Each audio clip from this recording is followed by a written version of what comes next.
So, we talk a lot on this show about how health shows up in real life, but the way health gets talked about matters just as much as the health itself. The headlines, the news clips, the way a statistic lands on your timeline, all of that shapes what we believe, who we blame, and what we think is even possible to fix.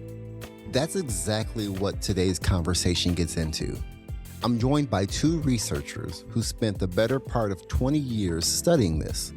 Dr. Sarah Gollust is a professor at the University of Minnesota School of Public Health, and Dr. Neil Lewis Jr. is an associate professor at Cornell. These two are part of something called CommHSP, the Collaborative on Media and Messaging for Health and Social Policy. We get into why just showing people the data has never been enough, and why the why behind a health disparity matters more than the number itself. We talk about a finding that honestly was, kind of stopped me a little bit. The overwhelming majority of research on racial equity messaging has only ever studied what white audiences think. And we lose so much when the very communities a conversation is about get left out of it. We dig into this fear of backlash, the idea that if you talk about race, you'll just make people defensive, and what the research actually says about that. Spoiler alert, context changes everything. We get into why stories move people in ways a regression equation never will, and we get real about why the good news, the fact that more people support this work than oppose it, almost never make the headlines. It's an honest one. There's some hard stuff in here, but there's a whole lot of hope too. So settle in and let's get into it. Hello, everybody. Thank you for listening to the Healthy Project podcast. I'm your host, Corey Dion Lewis.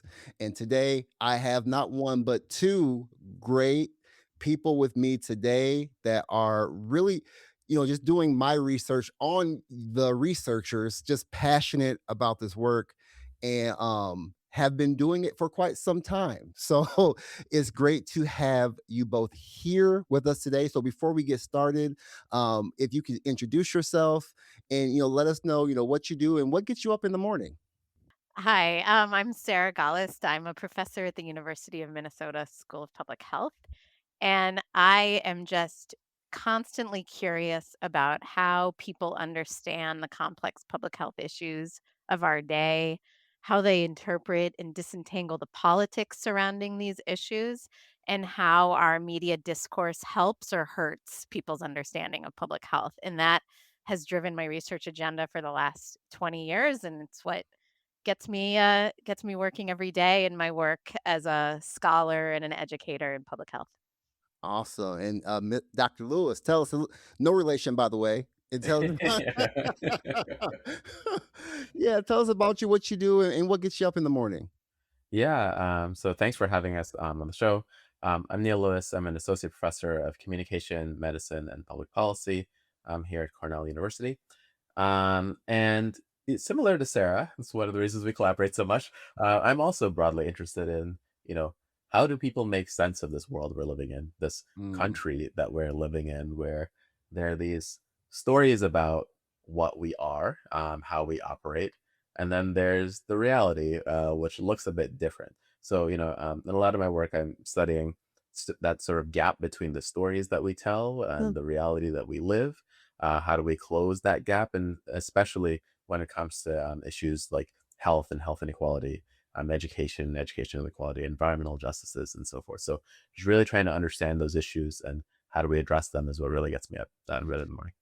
Awesome. And what you guys do, and this is I'm not trying to put too much pressure on you, but it's especially now 2026 where so much of the community's information is the way it's communicated is so important that like this is it makes the work in like how people get the information so important. And both of you have spent years, like you said, studying how media and messaging shape what the public thinks about health. or health, sorry.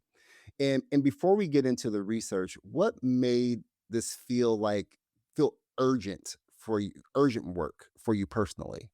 Yeah. Yeah, I can jump in. So I remember, so I was a public health student in graduate school 20 years ago, and I was always really interested in communication and political science. So despite being in a public health program, I was sitting in, taking classes in other fields where in political science, for instance, it was really common to talk about how our media environment around issues like poverty and welfare was extremely racialized, and that the racialization of these issues had major implications for how the public thinks about them and the politics of those issues. And yet, back over on the other side of campus in public health, my fellow students, faculty, the field at large was shouting at the rooftop about these health disparities between groups, like, that Black men have higher rates of, cardiovascular disease compared to white folks, or whatever the comparison was, without that same sort of insight and introspection that when these issues get out into the public discourse, into the public domain, that racialization matters, and that the same ideas that people might carry stereotypes or discriminatory beliefs around welfare, that might transfer over into this public health context. I felt like that was my urgent moment. I was like, wait, like public health could be doing a disservice. We know that these health disparities are so important. But when that information gets out of public health circles and into the public, what happens? And that moment really drove what I wanted to study from as a graduate student and beyond. And I just think this has become even more urgent as we've seen these constructs of health equity become so politicized in our broader politics and policy understanding that the insights I had 20 years ago, they're still motivating me today. Yeah. Yeah, maybe I'll pick up here. Like Sarah, these are issues I've been thinking about since grad school and throughout my career as well. But I'll say, there's one moment that sort of radicalized me, if you will, on the urgency of getting this right. And that moment was not all that long ago. So if you think back to the pandemic, the COVID-19 pandemic, I remember sitting at home, sitting in this very seat, watching this press conference where my governor at the time got on TV and said, COVID was the great equalizer. And I was stunned in that moment that the leader of one of the most diverse states in the union could be so unaware of how Mm. inequality in our society works, how it affects people's health outcomes, and that he would spread a message that was so at odds with the science so confidently on national television. Mm. And so that was one of those moments for me that really underscored the urgency of not only studying the consequences of how we talk about these issues, but also sharing the knowledge about how to do it better. And so that's one thing that I think about a lot in this work. What I'm hearing from you both, and definitely correct me if I'm wrong, is that the beginning of this, what made it urgent, was the fact that like you knew there was a problem, but it wasn't being maybe addressed the same way. And I'm wondering, I'm really curious, is like you said, Sarah, these were problems when you started your career, Mhm. and we're still seeing them now.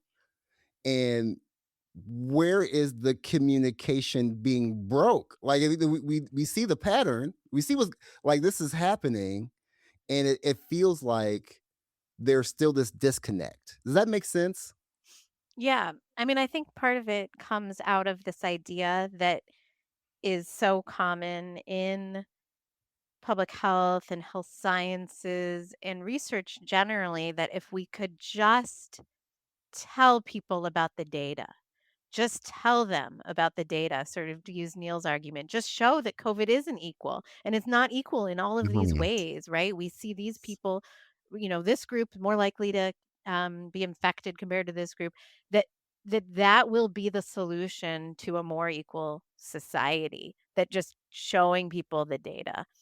And I understand kind of where that assumption comes from, and I know Neil can talk more about that, but it's insufficient. Like, we have to tell stories that help people understand the why behind the Mhm. health outcomes, which are so profoundly unequal. How did we get here?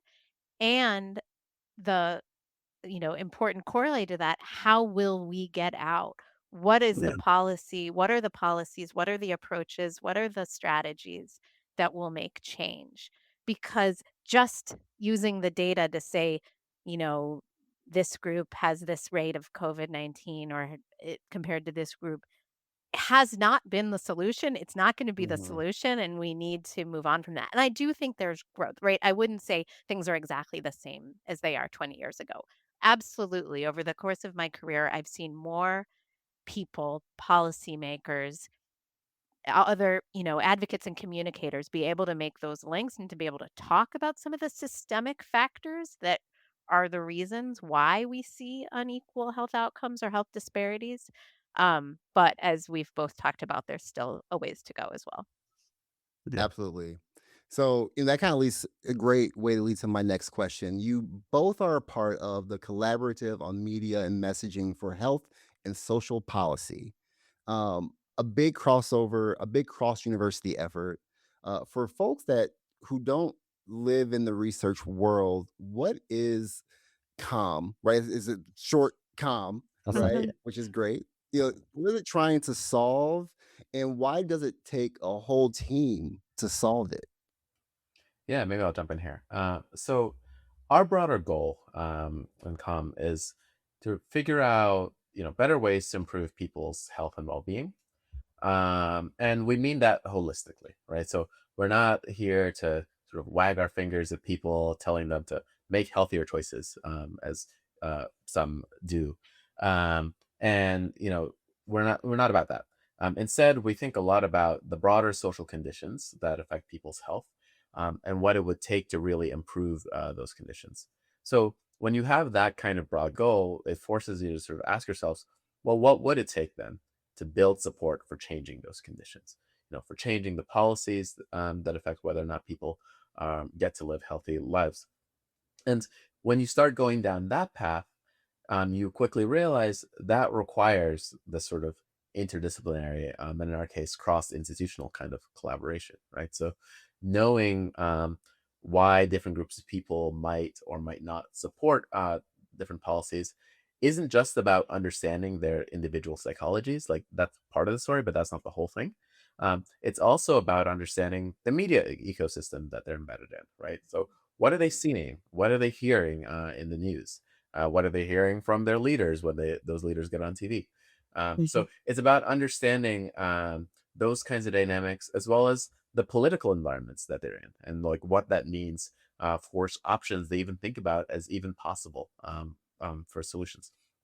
And another important part here that I want to emphasize with our approach is it's also important to collaborate with the very communities that are most affected by those conditions, right? So, there are different ways that you can approach this kind of work. One way is just to have academics think about these things. But in our approach, we're also trying to make sure that this work isn't just an academic exercise, that it's also directly informed by and connected with the communities that are affected most by these issues.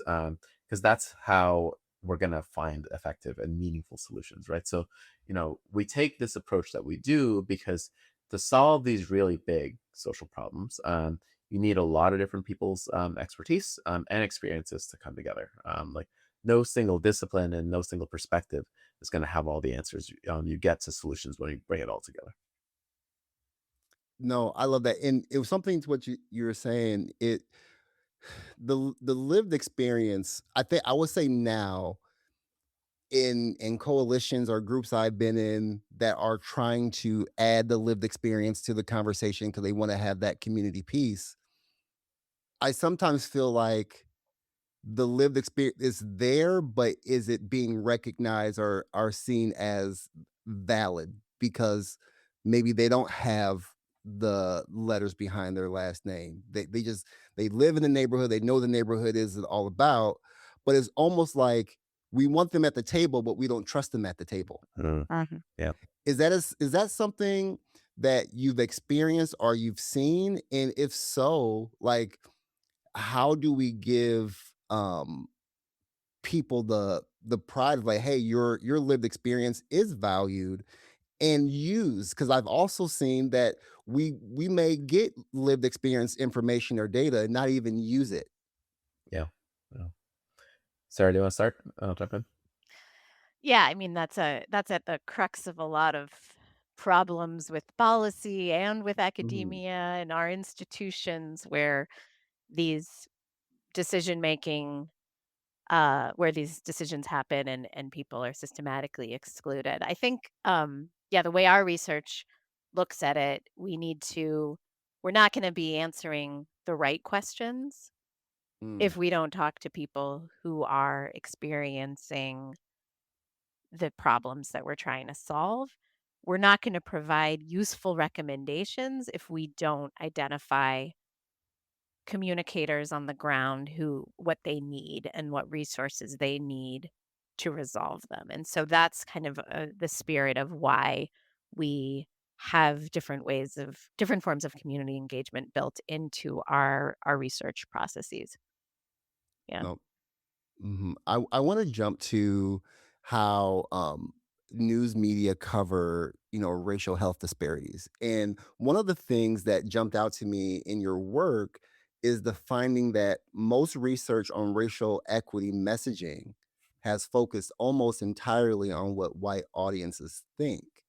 Um, and that was interesting to to hear that. What does that tell us about whose voices have been centered in this conversation and whose hasn't? Yeah. That's one of the findings that's struck us most, and is something that's end up shaping our approach to doing research that we've been talking about. So, to quickly summarize for listeners, there's quite a bit of research at this point, and quite a few researchers who are doing work that's explicitly trying to figure out what are the most effective ways to communicate if you want to advance racial equity, right?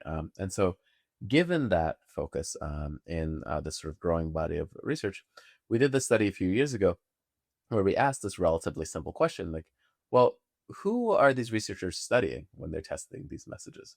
Um, Mm, and we found that 49% of those studies used majority white samples, another 45% used exclusively white samples. So if you don't mm, want to do the mental math, that means that's 94% of these studies. Right. Um, and that really stood out to us and struck us as odd and interesting. It tells us that even when we're talking about racial equity, right? A topic that's ostensibly focused on improving outcomes for racially marginalized people, the scientific community itself has largely only cared about what white people think about that. mm, The very communities that the work is supposed to be about gets left out of the conversations. And that's something that's struck us as deeply problematic for a variety of reasons. And so that's why, in sort of our approach, when we run these studies, we go out of our way to make sure we're doing what's called purposive sampling, right? Making sure you have adequate representation of all of these groups. So we've been um, um, doing a lot of work to oversample um, Black, Hispanic, Asian Americans in our studies to make sure that um, you know the people we're studying and the topics we're studying, where there are all these conversations about all these disparities. Well, we should actually hear from those people and make sure that's represented in the scientific record too. Yeah, I think Neil covered it. I just think the other important aspect of that bias within the academic literature is that they are because much of this research is looking at how white respondents respond to questions of racial disparities and racial equity. They've been focused on this idea of backlash, that there might be backlash rather than thinking about mm, the opposite of backlash, like what resonates, what mobilizes, what produces people to feel like they're part of a collective and want to take action. And so our research has been trying to explore those types of kind of political mobilizing, collective organizing outcomes, as opposed to trying to shine the light for this idea of resistance, negativity, and backlash. And I think that's the other side of the story about the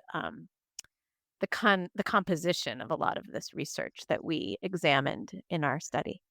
And to quickly jump in there, like one of the things that we've been finding is people of color who are often excluded from these research studies. They're the most willing to mobilize. They're the Oh, people who have the greatest supports for these policies, and we wouldn't know that if we weren't studying them, right? And so this is another way that these decisions about who is included and who is not in the studies changes what you actually know. And that's an important thing that I yeah, want people to think about more. yeah. Yeah, I wanna go back to this fear, Sarah, you were Mhm. talking about. There's that fear. Is that a r what does the research say about that? Is that a real fear? Is it overstated? Is it more complicated than that? All of that, yes. There are elements in which it's real, it's also more complicated. And I'm gonna let Neil jump in to explain that, pithy answer. Yeah, let's get into it. One of the titles of our one of our papers about this is called "Beyond Fear of Backlash," for this very reason that the fear is very powerful, right? And it's powerful in many different sectors. So there are lots of op-eds that have been written about like why we shouldn't talk about race, how that's going to trigger backlash. And there's work that Sarah led, studying health communicators and journalists, finding that they're also very worried about like if they start talking about race, is that going to make things worse? So the fear is out there, and so this is something we've sort of looked into. Is like, well, what's going on? Like, when do you get it? When don't you? Like, how worried should people be about this? And we've now done a bunch of different experiments, um, trying to figure out sort of this question that you're asking, of like, well, how concerned should people be about this? And the punchline from all those studies is that we don't find much evidence of backlash. Now, that doesn't mean it's not there. Mm, There are conditions in which you can find it. But the reasons that we aren't finding this evidence of backlash is we think it's about how you talk about it in these studies. So we don't in our studies where we sort of test these messages, we don't say there's racial disparities and sort of drop the mic and walk away, which is like one way that this often gets done. People sort of throw out the disparity statistics without giving much context behind it. Like, if you do that, or if you're just going to mention race, you're just going to mention these racial disparities without any explanation, then you might get some backlash, right? Americans don't really know what to do with that information. We don't have great history of teaching about racism in this country, so people don't like understand what to do with it when you just drop that information without context. But when you do give people the context, the backlash goes away. And that's what we find in study after study. Like when you explain why there are these disparities, or when you explain what can be done about it, to Sarah's earlier point, then not only do you not get the backlash, you can mobilize people to do something instead. And so that's what we've been finding in our studies looking at this backlash question. yeah, I love that. I think the context piece is important because without context, it feels like it becomes a me versus you, black Yeah, versus white, yeah, this versus that. And you once someone gets defensive, the there's no moving forward from that. And it just yeah, the absolutely. conversation goes off the rails. Yeah, Um people want an explanation for like what is happening in the world, right? mhm, So, just being faced with this sort of negative data, but you don't really know what to do with it. Yeah, you're going to get right. defensive, you're going to get angry, and so forth. But if you have a context for understanding it, one of the things we've been finding in these studies is it changes. So the academic term for this is like the attributions that people make Mhm. for what's going on, right? So when you explain the context, you don't just say it's structural racism, but you explain what that actually means. Right. Mhm. Um, then people are like, oh, well, this is because of this set of sort of laws and policies that led to these outcomes. So then we should fix those and do something about it. But Yeah. if you don't give them that explanation, they're like, well, I don't really know what's going on here, and so you get that kind of sort of defensive kind of reaction. And Yeah. those causal explanations that are sort of deep and understandable to the audience are too rarely provided. So I mentioned sort of my awakening to this was 20 years ago in public health school, but what we've been doing is we monitor the media environment. So we do these analyses we call content analyses of news media coverage of particular health and social issues, and we try to count. Right, we count the number of times, say, a racial disparity is mentioned in a news story, Mm. and then we count the number of times an explanation is provided for that difference. And in one study that we published a few years ago, where we were looking at news coverage of the beginning of the COVID pandemic, we found like over 100 television news clips that talked about emergent racial disparities in COVID incidence, prevalence, and mortality in the early phase of the pandemic. And two-thirds of them never gave an explanation for why that was. Never said Mm. why people of color were dying in higher rates. And so, in the absence of that information, what are people to come away with? Well, they're living in a culture. They have, potential stereotypes, Mhm. discriminatory beliefs in their heads, and they're going to kind of fill in explanations. If journalists, communicators, advocates, all of us, every one of us, your listeners, don't like take the time and attention to give explanations for the context, give Oh my contextual god. explanations for the outcomes that we see. 100%. And something that during that time that I noticed, depending on where you were getting your information, the algorithm was feeding you the same thing Yeah. over and over again. We can get into a whole algorithm Yep. conversation another time. That's part 2. But like it feeds you these certain narratives, and if you're not getting them from anywhere else or fact checking that, you just think, "Oh, black people are this is why," or Yeah. this is that. Mhm. Yeah, Um, and building on that, it's like the algorithms are important, but it's not just the algorithmic thing. I think another important thing to remember here is the broader culture that we are in, right? mm, It's a culture, um, in sort of cultural psychology, one of the things that's talked about is that the US is a highly individualistic society and thinks about things in sort of individualistic kinds of ways. And so if you're reading the news, watching these clips or so forth, and all you're hearing is like, well, these groups are dying more, these other groups, and without any other additional information about that, then the sort of cultural default that you're going to sort of land on is, well, there must be something wrong with those people, right? yep, Like, Yep. so that's another thing that we're sort of up against. And so you have to take the extra time to then really provide people with that broader context, why there are these group differences. Yeah, and that no, default mhm, understanding shows up so much in our health discourse because for so long we've been told that the reasons people are healthy or not healthy is because of what they do, right? The diet, the exercise, mhm. the smoking, drug use or not in and so these like really in as Neil said, individual explanations um are still real they're really living with us in how people think about what it means to be healthy.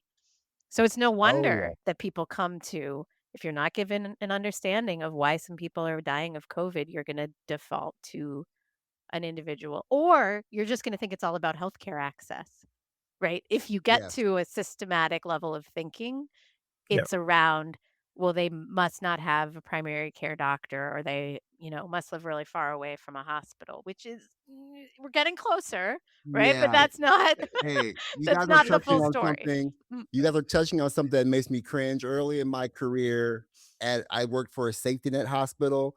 I had a patient in my office who was, uncontrolled diabetic, and I put in front of this man, healthy options of fresh fruits and mhm, vegetables, and he said to me very firmly with a lot of, language I'm not gonna say, this is a family show, of I get $50 a month in food stamps. What the hell am I gonna do with this? And I go, "Oh, Uh-huh. yeah." And he supplemented with the food pantry. And there mhm. so there I'm like, so this was early in my career and I learned really fast, right? Like this was different. But to your point, like, oh, just eat more fruits and vegetables and your diabetes will be fine. Why don't you go exercise and your diabetes will be fine? Just go get $100 gym membership. And it's not that easy, right? For a lot of people. So yeah, so true, and I so mean, important. that's like one of those. It reminds me of this sort of, it's basically become a meme, but it's true. Like the classic American recommendation for most problems is basically just don't be poor, right? And if Yeah. so, like, yeah, go buy the healthier foods. Like, with what money? With what Go live in money? a better neighborhood, live in a better Mhm. house. With what money? Mhm. Like all of these things like are part of larger systems. Mm. And um, if we are not considering that, then yeah, it makes some of the recommendations we might come up with just ring hollow to people. Yeah. Yeah. Yes. And, that kind of leads to my next question is something that I'm super passionate about, something I try to do on this show, and that is I love the power of storytelling, and um, I know and data is important too, but telling the story is something that you know I think is just important. Mhm. And your research found that stories centered on lived experience are underused in racial equity messaging. Why do you think there's that gap? Why does that gap exist? Yeah, maybe I'll jump in here. It connects a little bit to something Sarah started talking about earlier, but um, part of it is there's the sort of perceived tension based on how scientists are typically trained. So to give some of that context, like part of scientific training is to focus on broad patterns in data, right? So, look, you're trying to look at the forest, not particular trees. And so scientists are taught to show me the data, don't tell me about an anecdote. Like that's Mhm. really sort of drilled into us all along. And on one hand, there's good reason for that kind of training. Yeah, we are here to understand broader systematic patterns, but it can miss a couple of things. First, forests are made up of trees, so you can actually learn something from paying attention to a particular tree in front of you. You can learn things from hearing particular people's stories. Um, but like one of the things to consider is like that story in its broader context, right? So you can ask, is this story similar or different from others that you've heard or other data that you've seen? Either way, that tells us something. Like, what does it tell us? These are important questions to ask and to answer and share.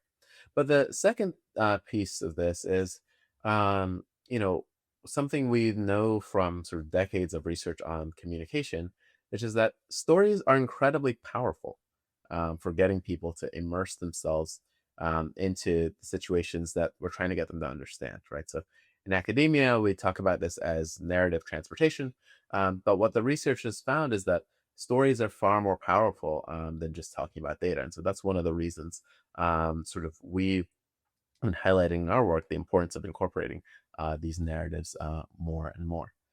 I teach a quantitative research methods class to new PhD students every year, and in that class, I tell my students like, no one has ever been moved by my regression equations, but sharing the stories that illustrates what the research is actually about, that gives people a reason for caring about the work, about why we're doing it, and then for wanting to get into the details. But like, you need to give them like something more than this sort of abstract data to begin with. And so, like, that's one of the reasons, for instance, that I almost always open my research papers with quotes that helps to ground the reader and what the research is about. It gives people a reason for reading it. And so, we've been talking a lot about some of our COVID research. One of these papers that we mentioned earlier actually opens with a quote from Dr. King's speech, The Other America. And it does that because when we sat down to write the paper, like we thought, all right, we're going to walk people through a bunch of statistics. Um, but before we do that, we need to give them like a sense of what they'll be reading. Mm. And when we thought about that, we realized that what we're really asking people to read about in this academic scientific paper is to read about the story of two Americas that King talked about, and how the Oh. pandemic played out differently for people who are ostensibly citizens in that same country. And so that's again another way of um, drawing people into a lot of this data that we're going to walk through. But the data is also a story. Right? It's telling a larger story about this nation, about what we that we all live in. Nope, love that, love that. And I love being able to there's something about reading the data, but having that quote like, "Oh, it clicks. Oh, this is what this means. Mhm. This is what I'm reading. This is what I'm talking about." Um, Sarah, you mentioned it earlier, like 20 years ago to Mhm. now, there's a lot that has been changed in the right way. A lot of Mhm. good has happened when it comes to, communication. And instead of saying, "Hey, it sucks out here right now," right? What are you guys seeing that gives you hope of around the research and the work that you're doing that like, hey, there are moments where it feels like it's not looking well, but hey, there is the light at the end of the tunnel. Um, yeah, I mean, there's lots of different ways I can answer this, but I think one is that we we shouldn't hide from talking about racial justice just because it's hard. It feels really hard Mhm. right now because of the political context. But we've found in our research that it's not inevitable that it's going to turn people off. And in fact, there are more people that support this movement than don't, that we can stay in it for the long game and we can develop strategies that are effective for talking about the racial inequalities that are so deep in this nation. Um, I mean, we can talk about different examples, but that's kind of at the high level where Mhm. I still see hope, and it's hope that comes from the research. It's hope that comes from getting to do this research with collaborators like Neil and our big multidisciplinary team and our partners, as Neil mentioned, our community partners who care about this work. And so um, it's those networks of connection that also bring me hope personally in Oh, working within public health in this time. love that. Yeah. Yeah, co-sign everything that Sarah just said. But then, like, emphasizing also something we talked about earlier, which is some of the effects themselves, right? That in this work where we've been sort of broadly sampling people from across racial and ethnic groups, across partisan groups, and so forth, we've been finding very effective ways to persuade people to support effective policies to address these issues, right, and to mobilize them to advocate for these changes. Like that gives me a lot of hope. Um, yeah, I think the results themselves give us some optimism. The people that we're working with give us optimism. And yet, tracking the public opinion data, as Sarah mentioned, like that's not something to sleep on, right? Yeah. Um, the news often covers the sort of negative sentiments around health equity and equity and justice conversations and so forth. But when you look at the public opinion data, as Sarah said, there is still far more support than there is opposition. And that we should not lose sight of. Mhm. And that gives me some hope. Yeah, and I've heard that, and it's like, why aren't we hearing more of that? Okay. Why aren't we hearing more of, hey, actually, this is not a bad thing. But when you turn on the news or Mhm. whatever your social media or whatever, you're just hearing about, oh, we can't say health equity, or Right. Right. you can't say the H word, you can't do this, you can't do that. Why Mhm. are we hearing more of that and not more like, hey, we're over here doing some really good work, and hey, by the way, there's a lot of people that freaking agree with us. Well, we know the news likes to cover conflict and controversy. That's Wow. like the number one news value of the day. You get the eyeballs when Mhm. you cover conflict, when you cover controversy, when you cover politics. We also know because we've been doing this work measuring, as I mentioned, counting all the things in the news, right? One thing we've Mhm. counted is the types of sources who are quoted in in news stories or news publications about these issues of health and racial equity. And it's still so much more common to have a politician or a policymaker or a government person quoted than it is to have a community health worker, a Mhm. community organization, regular people themselves. And so we can see this on both of those levels. One, it's the hook. It's getting people to be to pay attention to the news, that conflict and controversy rules, but also it takes so much more time. It takes so much more resources to make news stories that are grounded in real community concerns because you have to work on getting sources weeks in advance. You can't just make one phone call to a, hospital press department and get someone on the phone 25 minutes later who will say one thing, right? It takes so much more time to build stories, health stories, and we're cutting health Mm. journalists across the board and local news organizations. And so I see it both on the it's always been this way. Conflict drives clicks, conflict drives Word. eyeballs, but also from a structural perspective, the way news is becoming and the disinvestment of news outlets creates that context that makes that story that you just described, Corey, that we want to hear Mhm. more of, harder to tell. Mm. Yeah. Man, guys, I really wanted to end this on a high note, but but what I will say, to your points there, what I love about this is a shameless plug for independent podcasters and Yeah, platforms like this, because can't nobody tell me what I can and cannot say or talk about on my platform. You Yeah. you know what I mean? I think they're in giving voice and having these conversations and giving more voice to people who do have platforms like mine to not feel nervous or scared about sharing something like this. I think that is just another way of at least trying to get it out there if mainstream media is not going to absolutely. be the outlet. That gives me hope. Yeah. Yeah, and I absolutely think that's something to underscore.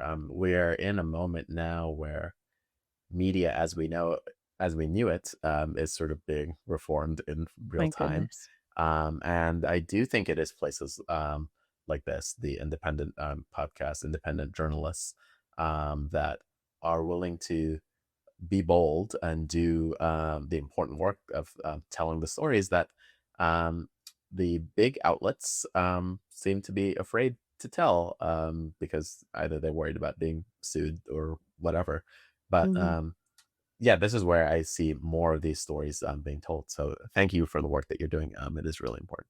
Also, and thank you guys for sharing. I really appreciate that too. If for the listeners, those that are listening that are on here, is there one thing that you want listeners to walk away from this conversation knowing? What is it? Sarah, you want to start? Sure. Yeah, it's hard, right? This discourse is hard. Talking about issues of equity, diversity, and inclusion have become these, heuristic bad words or whatever, as we've been talking about, but we have to keep talking about it because it's so incredibly important. And we don't have to use words that are not gonna resonate with our audience. I mean, communication 101, right, is use the words that your audience are gonna understand. So if that Mm. means not using the word health equity because your audience is gonna draw some misunderstanding conclusions from that word, then use the word that will resonate, right? Talk about things in natural ways and understandable ways, but keep talking about them. Like this is not the time uh to be quiet or to try to make these issues invisible. That's my thing. Yeah, building on Sarah, part of the reason it's important to continue talking about these issues is to keep them on the agenda, right? When we stop talking about these issues and they sort of slide into the background, we stop focusing on them. It reduces the pressure to do things about them. So it is important to, from an agenda setting perspective, if nothing else, to keep these issues on the table. But the other thing that I want to just emphasize again, like one thing that listeners should know is you are not alone. Again, you are in the majority.